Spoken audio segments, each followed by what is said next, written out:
this Thursday at Le Poisson Rouge, for those of you who don't speak French, is the red fish in Manhattan. That Rolling Jubilee is holding a fundraiser now.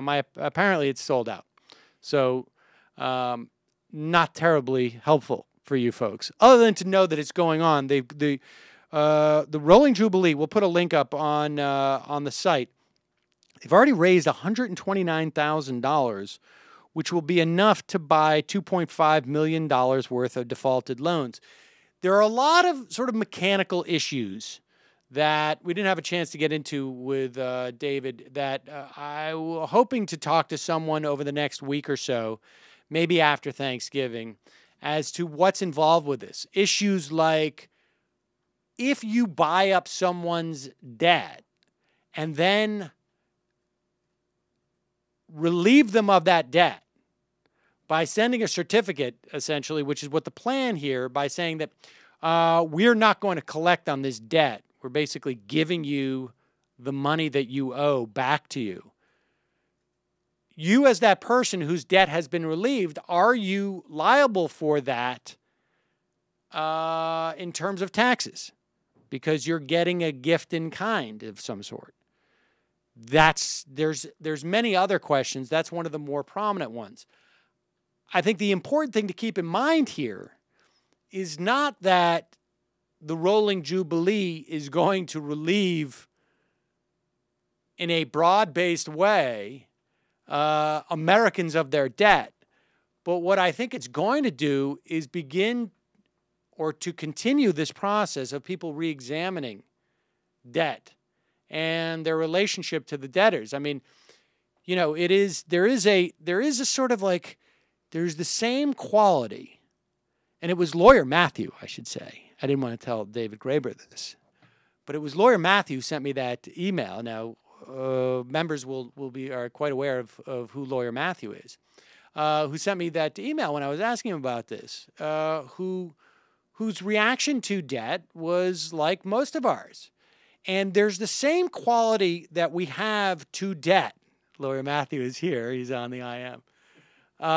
There's the same relationship that we have to debt in the same way that, like, back in the Middle Ages, you know, the peasants had to the kings. You know, it's like divine. There's some like sort of like it is an a priori relationship. It's not, we don't even question the notion of whether or not debt is, and this type of debt that we find ourselves is legitimate. On some level, it could be argued that people are in debt in many respects. It's a form of blackmail. If you want to survive or have the opportunity for certain things, you got to go into debt for it. Certainly in the case of medical debt, which we know that over 50% of bankruptcies are a function of that. You know, what are you going to do? Are you going to walk out of the hospital? Are you going to take your child out of the hospital?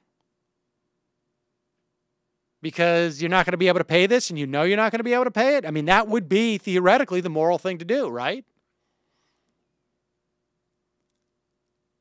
And so I think, you know, the best thing about this Rolling Jubilee, aside from for those people who are lucky enough to have their debt bought, and apparently they're starting exclusively with medical debt, is that it will cause a reexamination. I mean, we're just at the beginning of this, folks. We are just at the beginning of this. And look, you know,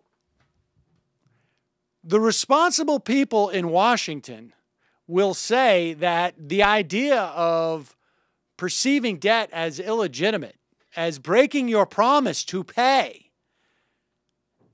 your credit card company that is charging you 25% interest, is the most wretched thing you do. And incidentally, we're so responsible that we're going to cut your cost of living increases in Social Security in the future.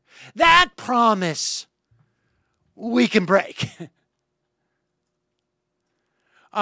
we're going to bail out the bondholders for General Motors, but that promise for your pension and your health care to the unions, that we can break. We know that we have given promises to union members who work for municipal governments about their pension, but that one we can break. That's not a debt that we owe. I mean, so, contemplate this. Why are there two sets of rules for promises and debts?